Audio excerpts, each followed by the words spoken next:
नमस्कार दोस्तों, नेताजी कहिन में आप सभी का बहुत स्वागत है और मैं सीपी शुक्ला। भारतवर्ष की सभ्यता संस्कृति बहुत ही सुदृढ़ सभ्यता संस्कृति रही है और किसी भी देश की सभ्यता संस्कृति के मजबूती का मुख्य कारण होता है वहाँ के रिश्ते, वहाँ के संबंध और वहाँ के शब्द। जब हम अपने शब्दों के साथ खिलवाड़ करते हैं तो हमारी सभ्यता और संस्कृति के साथ भी खिलवाड़ हो जाता है। तो ब्राह्मण एकता परिषद के राष्ट्रीय अध्यक्ष पंकज शुक्ला जी इन्हीं शब्दों को लेके एक मुहिम शुरू कर रहे हैं। जो हम विदेशी शब्दों का इस्तेमाल करते हैं, कभी हम जो है कि रूस के शब्द का इस्तेमाल करते हैं संबंधों में, व्यक्तियों में, और कभी अंग्रेजी के शब्दों का इस्तेमाल करते हैं। तो शब्दों का प्रयोग किस तरह से हमारी सभ्यता संस्कृति के साथ जो है खिलवाड़ कर रहा है वह आपको बताएंगे, और कौन सी यह मुहिम शुरू कर रहे हैं वह आपको बताएंगे। तो पंकज जी, जो आपने शब्दों के लिए एक मुहिम शुरू करने की सोच रखी है, उसमें क्या है? किन शब्दों के ऊपर आपका ज़्यादा फोकस रहेगा या किस भाषा के ऊपर आपका ज़्यादा फोकस रहेगा? कार्यक्रम सिर्फ उत्तर प्रदेश तक सीमित रहेगा या पूरे हिंदुस्तान को आप टारगेट करके चलेंगे? सबसे पहले तो सभी बंधुओं को नमस्कार। और ऐसे सामाजिक मुद्दों में आपका चैनल बढ़ चढ़ करके हमेशा आगे आता है, ये जान करके और देख करके मैं अति प्रसन्न होता हूँ। जहाँ तक शब्दों की बात रही, तो जो हमारी संस्कृति और सभ्यता जो हमारे अपने शब्दों में रही है, आज के समय में बिल्कुल पश्चिमी सभ्यता उस पर हावी होता चला जा रहा है जी। जिसमें हम कभी अरब का भाषा का इस्तेमाल करते हैं, कभी फ्रांस के भाषा का इस्तेमाल करते हैं, कभी कहीं इंग्लैंड की भाषा का इस्तेमाल करते हैं। खास करके उर्दू शब्द हम लोगों में मिक्सअप है, बहुत ज़्यादा है। यहाँ तक कि हमारे कानूनी जितने भी अभिलेखागार वगैरह जितने भी अभिलेख हैं, सब उसमें उर्दू शब्दों का ज़्यादा प्रयोग हुआ है। तो उर्दू शब्द बुरा नहीं है, लेकिन उसमें कुछ शब्द ऐसे हैं, जैसे अरब कंट्री से आया हुआ औरत का शाब्दिक अर्थ अभी अमूमन लगभग मेरे समझ से किसी से पूछने जाइए तो वो बताएगा कि औरत शब्द का अर्थ होता है नारी, स्त्री। लेकिन वास्तविक रूप से जो ये औरत शब्द है, ये अरब से आया हुआ है, अरब कंट्री का शब्द है, जिसका तात्पर्य होता है दोष। या ऐसे मुद्दों पे हम लोग कभी आए नहीं हैं, लेकिन उसका शाब्दिक अर्थ आप गूगल पे भी सर्च करेंगे तो मिल जाएगा, गुप्तांग होता है। जी जी जी। जो कि हमारे अपने समाज में, हमारे अपने सनातन में एक घृणित दृष्टि से उस चीज़ को देखा जाता है, माना जाता है, और सार्वजनिक रूप से ऐसे जगहों पे उसका इस्तेमाल लोग नहीं करते हैं। और हमारे अपने सनातन धर्म में उसी शब्द को देवी, नारी शब्द को जो है देवी का रूप कहा जाता है और देवी कह के संबोधित किया जाता है। देवी कहने भर मात्र से आप देखेंगे कि जो पश्चिमी सभ्यता जिन पर बहुत अधिक हावी हो गया है, या ये कह लीजिए कि हमारे अब तो धीरे धीरे कल्चर इतना बढ़ता जा रहा है, इस ट्रेंड इतना ज़्यादा लोग मानते जा रहे हैं कि छोटे छोटे शहरों में भी अगर आप किसी लड़की को, किसी महिला को आप देवी कह दीजिए तो उसके बाद हमें लगता है कि उसके कोप का भाजन आपको करना पड़ेगा, आपको सहना पड़ेगा। तो शब्दों का जो हमारे संस्कार पे, हमारे सभ्यता का जो फर्क पड़ता है, वो बहुत मैं कहूँगा कि 90% शब्दों से ही हमारा एक सभ्य समाज निर्मित होता है। जी। इसी प्रचलन में अगर आप ले लीजिए तो फ्रांस का एक शब्द आया है मैडम। जी। हमारे अपने समाज में, हमारे अपने देश में अंग्रेज चले गए, अंग्रेजी छोड़ गए। बड़ी पुरानी कहावत है कि अंग्रेज चले गए लेकिन अंग्रेजी छोड़ गए। आज भी वो अंग्रेजी के वजह से, वो अंग्रेजी शब्दों से हम पे राज कर रहे हैं। जी। अंग्रेज चले गए, सब कुछ लेकर के गए, लूट के गए, लेकिन वो अपनी भाषा जो है छोड़ के चले गए। जी जी। वो अपने शब्दों से हम पे आज भी राज कर रहे हैं। जैसे फ्रेंच शब्द में आता है मैडम।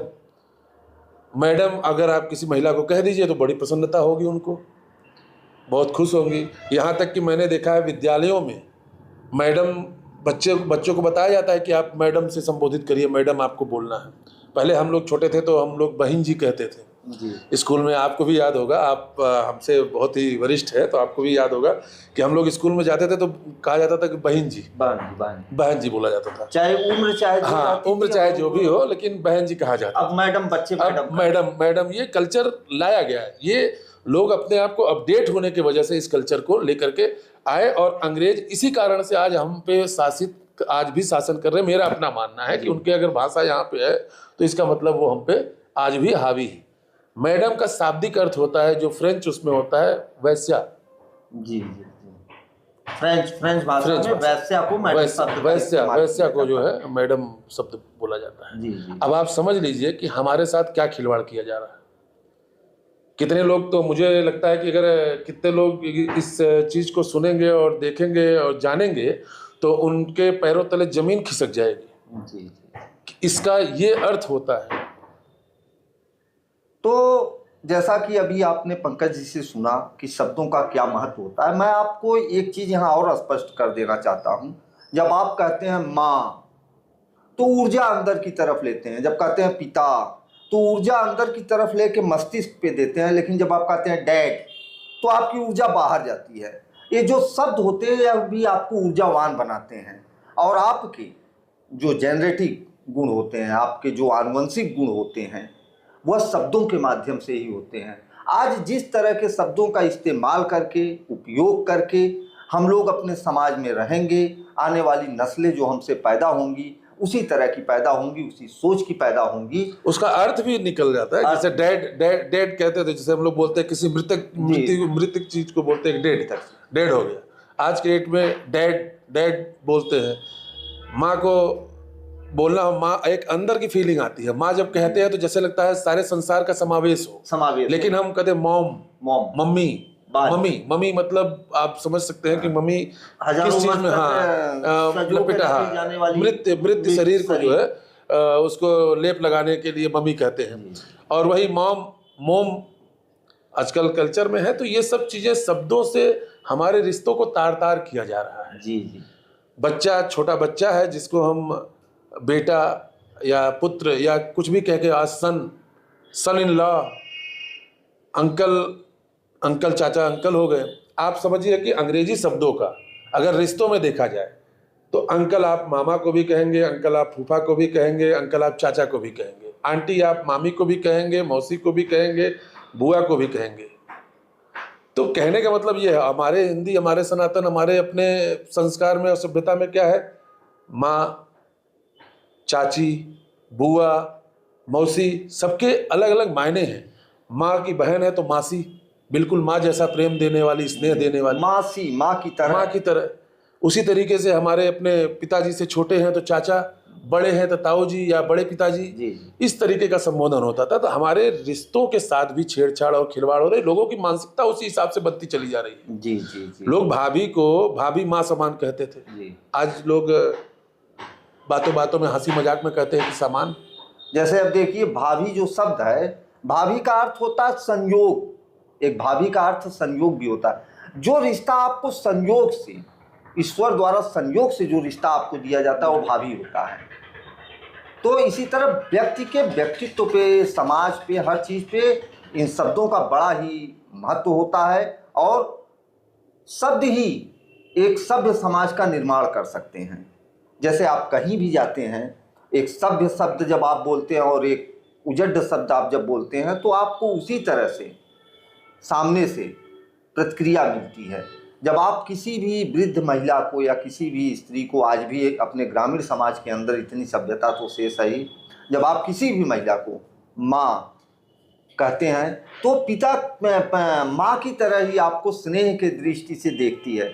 और किसी भी देश के, किसी भी भाषा के व्याकरण के पास इतने शब्द ही नहीं है जितने शब्द आपकी भारतीय सभ्यता संस्कृति के व्याकरण के पास हैं। हर रिश्ते के लिए अलग शब्द, हर संबंध के लिए अलग शब्द, और वह भी भावात्मक। माँ, बाप, बहन, चाचा, काका, ताता, ताऊ, इतने शब्द हमारे पास पड़े हुए हैं। तो हमें कहाँ से जरूरत पड़ती है कि उजड्ड शब्दों का इस्तेमाल करें। वहाँ के विदेश के लोग आके हमारी माँ के साथ, हमारी बहन के साथ जिन गंदे शब्दों का इस्तेमाल किए हैं, आज उसे ही हम लोग जो है स्वीकार करके उन्हीं शब्दों का इस्तेमाल कर रहे हैं। आपको क्या लगता है पंकज जी कि शब्दों में परिवर्तन?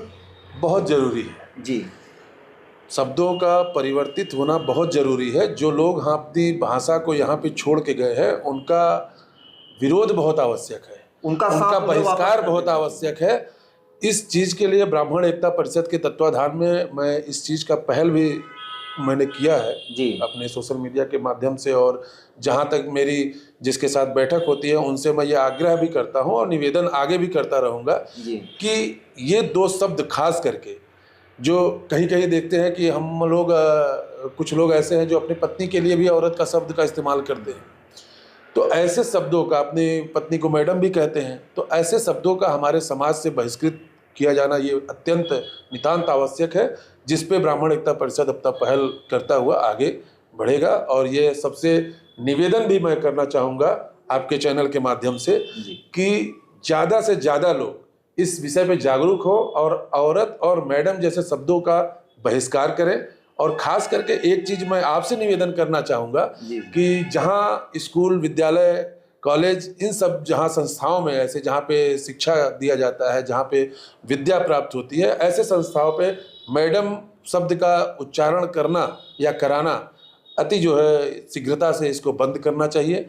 ये मेरा अपना खुद का और साथ साथ एक सभ्य समाज का निर्माण करने में मेरा जो भी सहयोग बन सके मैं पूरी कोशिश करूँगा, और इसके लिए मुझे जिस स्तर पे जाना हो मैं हर स्तर पे प्रयास करूँगा। जैसा कि आप लोग देख रहे हैं, अभी गवर्नमेंट भी अपने कागज वगैरह हर चीज़ पे नारी शक्ति, नारी सभ्यता, नारी शब्द का इस्तेमाल करना शुरू कर दिया। गवर्नमेंट पहल कर रही है तो हमें इस पहल को स्वीकार करना चाहिए, क्योंकि भारत सरकार समझ चुकी है कि भारत के नागरिकों के ऊपर, भारत के निवासियों के ऊपर शब्दों का कितना प्रभाव होता है। तो अगर वह स्वीकार कर रहे हैं तो जो विदेशी शब्द हैं जो हम अपने रिश्तों में, अपने लोगों में इस्तेमाल करते हैं, उसमें थोड़े से बस परिवर्तन की ज़रूरत है, जिससे आप एक सभ्य समाज का निर्माण कर सकते हैं, अपने बच्चे को एक अच्छा संस्कार दे सकते हैं, एक अच्छी सभ्यता संस्कृति को आगे बढ़ा सकते हैं। और हमारा चैनल आपके इस मुहिम में साथ है और साथ रहेगा, क्योंकि भारतीय सभ्यता संस्कृति है तभी हम हैं। अच्छा पंकज जी, एक चीज़ और है, सन 1947 में हमारा देश आज़ाद हो गया, पर भाषा से आज़ादी तो हम लोगों को नहीं मिली, अंग्रेज़ों से तो आज़ादी मिल गई, और उसके बाद लगातार उनकी भाषा आज 2025 तक हावी होती चली गई, जबकि हमारे देश की भाषा, हमारी अपनी खुद की भाषा मरण तुल्य पहुंचती जा रही है। इसमें मुख्य किरदार किसका था, मुख्य योगदान किसका था? ऐसा हुआ क्यों कि हमारी भाषा जो है कि विलुप्ति के कगार पे जा रही है, जबकि दूसरे देश की आई हुई भाषा जिसका उपयोग ही हमारी समाज में 200-250 वर्ष हुआ होगा, उससे ज़्यादा नहीं हुआ है, तो इसका क्या कारण रहा होगा? देखिए, जहाँ तक मेरा अनुमान है इस विषय पे जी, तो जहाँ की कम्युनिटी ज़्यादा होती है जी, अक्सर हम वहाँ की शब्दों का इस्तेमाल करने लगते हैं। जैसे पहले भारत देश में हिंदू मुस्लिम सब एक साथ रहते थे, आज भी रहते हैं। जब तक पाकिस्तान का बंटवारा नहीं हुआ, अखंड भारत को उठा करके देखेंगे तो अफगान वगैरह सब सारे चीज़ें रहते थे। तो यहाँ पे उर्दू और आपको हिंदी का मिक्सअप दिखेगा। जी, तो उसी प्रकार जैसे अंग्रेज जब हमारे यहाँ शासन करने के लिए आए, सैकड़ों वर्षों तक कई अंग्रेज भी राज किए हैं, तो उनके जो बोलचाल थी, उनकी जो रणनीति थी, वो बहुत ही आगे की चलती थी। जब उनको देखा गया, उन्होंने अपने शब्दों का सारा जितना भी लेखा जोखा होता था वो अपने अंग्रेजी शब्दों में इस्तेमाल करते थे। जी, हमारे अपने भारत देश के जब स्वतंत्रता की लड़ाई जब जारी होने लगी, भारत हमारा स्वतंत्रता के लिए जब आगे अग्रसर हो रहा था, तो उनके लेखा जोखा में जितनी भी चीज़ें लेखनी होती थी वो सब अंग्रेजी में होती थी। जी, जी, उस समय अंग्रेजी आवश्यक समझी गई कि उनकी भाषा को अगर समझना है तो हमें अंग्रेजी को पढ़ना जरूरी, कंपलसरी हो गया। जी, लेकिन धीरे धीरे वो चीज़ें हमारे जहन में ऐसी बैठाई गई कि आज भी हम अपने आप को जब अंग्रेजी बोलते हैं कहीं पे, या हमारे समाज में कह लीजिए कि अभी भी मानसिकता के लोग जो मानसिक रूप से गुलाम हो चुके थे, हो चुके हैं, आज भी मानसिक गुलामी हमारे जहन में भरी हुई है। आज जब कोई भी सामने वाला इंसान अंग्रेजी में कोई चीज़ बोलता है तो हम उसको बड़े ही तवज्जो देते हैं और बहुत ही आदर सत्कार के साथ उसको महत्व देते हैं। और कहीं अगर शुद्ध हिंदी का भी बोलने वाला व्यक्ति हमारे सामने आ जाए तो हम उसकी हंसी उड़ाने से बाज नहीं आते हैं। जी। तो वो हंसी हम स्वयं अपने आप के ऊपर उड़ाते हैं, सामने वाले के ऊपर नहीं उड़ाते। कुछ इस तरीके की धारणाएं रही हैं। और जहाँ तक बात रही है कि अंग्रेजी भाषा से हम लोग जो उबर नहीं पा रहे हैं, उसका मुख्य रूप से अब आप जानते हैं वैज्ञानिक युग धीरे धीरे चल रहा है। जी जी। इस कलयुग को अर्थ युग कह सकते हैं कि अर्थ युग है। अर्थ युग में अंग्रेजी, हाँ, मशीनरी युग है। तो अंग्रेजी शब्दों का इतना बोलबाला हो चुका है कि आपको अगर इंग्लिश नहीं आती तो आपकी अपनी रोजी रोटी नहीं आप चला सकते कहीं पे भी, इस कदर घर कर गई है। तो कहीं ना कहीं हमारे शब्दों के साथ छेड़छाड़ करके हमारे ऊपर आज भी अंग्रेज अपना शासन कर रहे हैं। और हमारी भावनाओं की जो हमारी जो फीलिंग्स होती रही हैं, वो कभी भी हमारे अंदर की जो आत्मीय लगाव एक दूसरे के प्रति रहता था, आज ठेठ, जैसे हम अगर पश्चिम प्रदेश में जाते हैं जी जी। तो वहाँ की ठेठ भाषा हो जाती है। हम अपने पूर्वांचल में है तो हमारी पूर्वांचल की भाषा अवधी भाषा मिक्सअप करके मीठी भाषा है। जी जी। अक्खड़ भाषा पश्चिम प्रदेश की हो जाती है। उसी प्रकार से अंग्रेज हमारे अपनी भाषाओं में, हमारे अपने दैनिक बोलचाल में इतना वो घुल मिल गए और उन्होंने कर दिया कि हम उस चीज़ से आज भी उबर नहीं पा रहे। वो चीज़ें चली आ रही हैं, वो चली आ रही, वो परंपरागत चली आ रही हैं। और आगे इस समय तो आप ये जान लीजिए कि अगर हम इंग्लिश मीडियम जी जी, में अगर हैं, हमारा बच्चा इंग्लिश मीडियम से पढ़ता है तो हम बड़े फ़क्र, अपने आप के ऊपर बहुत फ़क्र महसूस करते हैं। अगर कोई हिंदी मीडियम का बच्चा है, जबकि कंपटीशन करवा दीजिए कि हिंदी मीडियम के बच्चे से और इंग्लिश मीडियम के बच्चे से, तो शायद हिंदी वाला इंग्लिश टूटी फूटी बोल भी ले।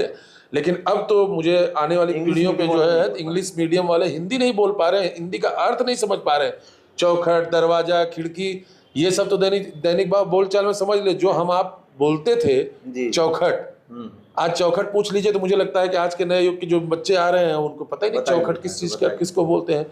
झरोखा आप बोल दीजिए तो उनको समझ में शायद आ जाए कि उसकी हिंदी शब्द है। लेकिन ये कह दीजिए कि खिड़की है, वो समझ जाएंगे कि अच्छा खिड़की, हाँ हवा, ये करके। जाली भी बता दीजिए, नहीं समझेंगे जाली क्या होती है, जाली का अलग मायने है। जी जी।